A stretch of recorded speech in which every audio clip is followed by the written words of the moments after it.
Un drone, d'une manière littérale, signifie faux bourdon en français. Il désigne un aéronef sans humain à bord, mais le plus souvent télécommandé. Un drone peut avoir un usage civil ou militaire. On distingue ainsi les drones de loisirs et les drones professionnels. Les drones de loisirs sont les drones utilisés pour prendre des images et des vidéos, par exemple pour quiconque désirant manier ce type de drone. Au niveau des drones professionnels, il y a différents types de drones de sécurité, utilisés notamment dans les chantiers, les usines, par les pompiers pour surveiller les feux de forêt, dans les festivals, manifestations ou même pour la surveillance de la circulation par la police. Ils permettent par exemple d'identifier une plaque d'immatriculation à 40 mètres du sol, de détecter le non-respect de la distance de sécurité, les dépassements interdits ou encore le franchissement de lignes continues.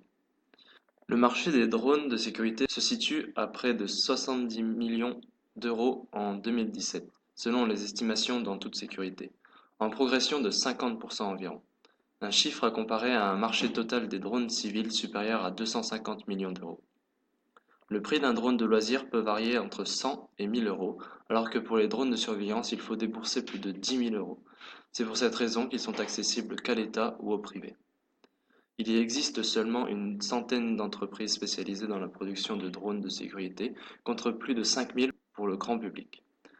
Parmi les leaders de ce segment, on trouve les filiales de grands groupes, Airbus, Safran, Thales, etc., des spécialistes de la défense et des applications sensibles, Groupe Gorgé, Bertin, des fabricants de drones généralistes ayant investi dans la sécurité, Parrot ou le chinois DJI, ou encore des startups ayant misé sur les applications de sécurité, comme par exemple Novadem, Azure Drone ou DroneVolt. Pour montrer les différences entre ces deux types de drones, voici deux vidéos les présentant sous tous les angles.